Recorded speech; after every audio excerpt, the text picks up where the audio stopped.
dia pengurus. Yang puji Tuhan sudah sempat dihubungi sebelumnya, cuma karena senang 2 tahun atas meninggalnya almarhum Bapak Yoko Mamesa pada hari Sabtu ini. Dan kita akan buka firman Tuhan. Mari kita buka di dalam Lukas 1 ayat 5 hingga ayat yang ke-7, yang membawa sukacita. Apa hubungannya sih kok firman Tuhannya tentang seorang yang mandul dan melahirkan anak dengan peristiwa kedukaan atau dengan bapak almarhum Yoko yang sudah meninggal 2 tahun. Ada satu hal yang begini, bahwa segala sesuatu peristiwa ada yang namanya duka, ada yang suka. Amin. Kalau terang baca dalam kitab Pengkhotbah, ada saatnya menabur, ada saatnya menuai. Ada saatnya kehilangan, ada saatnya menerima. Ada saat bersuka, ada saat berduka.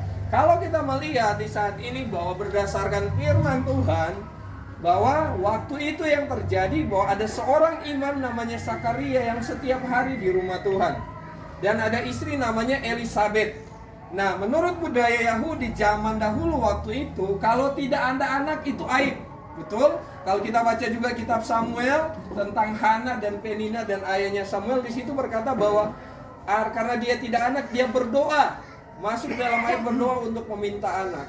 Nah, firman Tuhan pada sore hari ini menjelang malam dia lihat bahwa hati mereka, siapa yang tidak di sini ketika tidak anak berduka? Betul? Sudah bertahun-tahun mereka, bahkan ketika dibilang itu sama seperti Elisabeth sudah tua baru mempunyai anak, atau sama seperti siapa? Abraham, yang Tuhan sudah janjikan itu, tapi dia harus menanti berbelas-belas tahun untuk mendapatkan anak.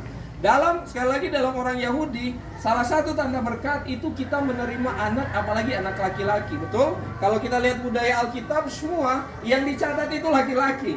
Betul? Yang dihitung itu anak laki-laki. Karena dalam dahulu perempuan itu, saya tidak bilang beda dengan sekarang. Perempuan ada posisi yang sama dengan laki-laki dengan zaman emansipasi. Tapi kalau dahulu perempuan tidak ada apa-apanya. Tetapi ketika kita melihat konteks mengenang dengan meninggalnya Bapak almarhum Yoko Mamesa, ingat ada peristiwa duka. Itu dalam kehendak Tuhan yang menghasilkan sukacita. Dengan berpulangnya Bapak almarhum pasti ada maksud Tuhan, betul? Karena kita ini lahir, kemudian kita sekolah, kita kerja, menikah, kemudian ada anak, ada cucu, sampai pada saatnya kita meninggal kembali kepada Tuhan yang Maha Kuasa. Tetapi kalau kita lihat berdasarkan konteks bahwa segala sesuatu peristiwa ada duka, ada suka. Bapak Ibu tidak mungkin kehilangan orang tua, kehilangan papa terkasih, ataupun ada kehilangan sesuatu, mungkin bukan orang terkasih, ada masalah.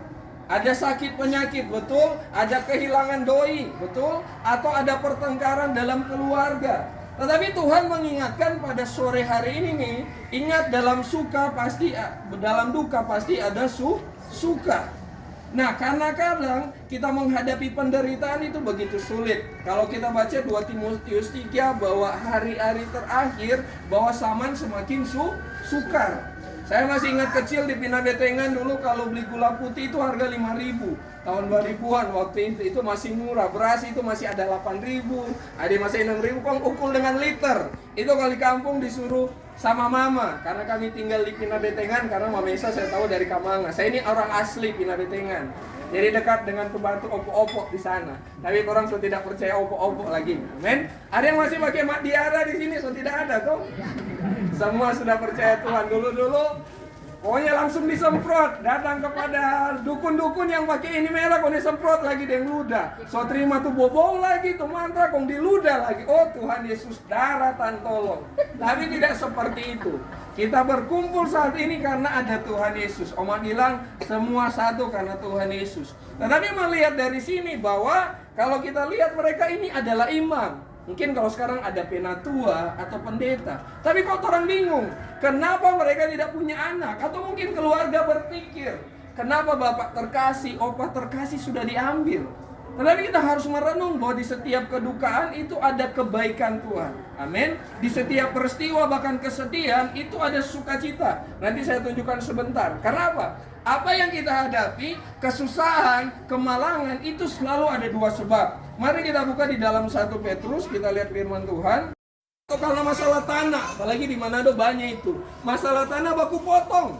Betul? Masalah tanah masuk di sengketa. Basudara hilang di pengadilan. Waktu orang tua masih sehat semua berdekat-dekat urus baik-baik. Ketika orang tua so mati, angka peda semua. Betul? Apakah kita mau kembali kepada di mana kita hanya butuh Tuhan? Ketika kita menderita, kita siap untuk kemuliaan Allah. Dibilang kalau kita menderita ada roh kemuliaan. Jadi kalau Anda menghadapi hidup yang saya tidak bilang nyaman atau susah, tetapi yang kayak kok kenapa Tuhan seperti ini?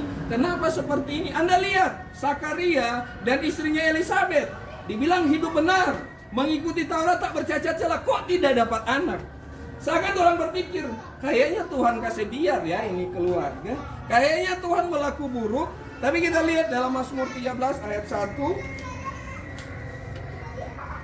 Terus, berapa lama lagi kau sembunyikan wajahmu terhadap aku? Kayaknya dengan peristiwa kedukaan, peristiwa sedih atau kehidupan sehari-hari yang membuat kita menderita, kayaknya ya, Tuhan melupakan kita. Tuhan tidak membawa masa depan yang baik. Saya sudah cari-cari cewek, minta maaf, kesana kemari di Manado tidak dapat. Nanti di Palu baru dapat. Dan menikah umur 31 tahun. Berarti maksud Tuhan ketemu dengan jodoh yang tepat, walaupun harus menunggu lama. Mungkin dalam orang berkeluarga, kalau omak dan opa itu tidak ketemu, mungkin tidak lahir keluarga harmonis. Jangan-jangan dengan yang satu bisa jadi keluarga bajingan, siapa yang mau tahu. Tetapi rencana Tuhan itu selalu dalam kehendak Tuhan. Kalau kita alami kesulitan, tapi dalam kehendak Tuhan, Paulus berkata, mengucap syukur senantiasa. Kalau hari ini tidak ada uang, pekerjaan ada masalah, usaha ada masalah, atau kehilangan orang terkasih, katakan, terima kasih Tuhan. Amin. Mungkin orang akan mengeluh sama seperti Daud, berapa lama lagi Tuhan, kita doa belum terjawab, kita keluarga sakit belum sembuh, adakah dosa? Tetapi pada sore hari ini orang harus mengingat bahwa Allah turut bekerja dalam segala sesuatu untuk mendatangkan kebaikan bagi orang yang mengasihi Dia. Orang yang sayang Tuhan pasti ada rencana Tuhan. Amin. Kalau orang tidak sayang Tuhan, berarti orang dalam rencana siapa? Rencana setan. Kan dua. Orang dalam rencana Tuhan atau rencana setan. Tujuan umat Tuhan mau kemana? Mau ke surga atau ke neraka? Siapa yang mau ke surga? Angkat tangan. Kehendak Tuhan. Artinya apa? Tujuan kita kekekalan. Paulus berkata, marilah kita memandang yang kekal walaupun menderita. Mari kita buka dalam Roma 8. Kenapa kita mengalami penderitaan dan kesusahan? Katakan kepada kita. Elizabeth kemudian dengan Zakaria, kenapa mendapat anak begitu kemuliaan? Walaupun sedih pasti ada, seperti Mazmur 13 ayat 1, tetapi ada kemuliaan Tuhan yang dikerjakan. Kalau mau hidup penuh kemuliaan Tuhan, kita harus lewat penderitaan, walaupun harus penderitaan fisik sama seperti Tuhan Yesus. Kalaupun itu terjadi, ya harus kita terima. Saya waktu minta maaf ketika saya naik ke Tokelemo, 2 bulan setelah itu saya pelayanan di GPDI. Tuhan, saya berpikir, aduh, baku dapat deng dorang, habis ini. Tetapi puji Tuhan, Tuhan jaga. Ini bukan masalah agama, tetapi masalah yang perbedaan paham saja seperti itu. Korban ada dari Kristen, Islam, ini banyak. Ini bukan masalah agama, tapi perbedaan paham saja. Nah, kita harus tahu bersama dengan Tuhan, pasti itu ada namanya penderitaan. Kita harus siap menghadapi apapun itu. Tapi ingat, pasti orang akan mendapatkan mahkota yang kekal. Kalau Wahyu bilang ada mahkota kehidupan, tapi juga Tuhan mau selama di dunia orang mengikuti kehendak Tuhan. Dan apa yang terjadi, kita kembali ke Lukas, bahwa ketika si Yohanes Pembaptis lahir, maka ada maksud Tuhan yang terjadi. Ternyata Yohanes Pembaptis adalah pelayan yang disiapkan sebelum kedatangan Tuhan Yesus. Bahkan kalau orang lihat dalam Lukas, Maria itu menyampaikan pujian di Lukas 1 ayat 46 sampai 55. Maria menyampaikan pujian. Saya percaya keluarga di sini walaupun ada kedukaan, tapi pasti bersuka cita. Selama 2 tahun kita bisa ibadah, ini adalah tanda sukacita.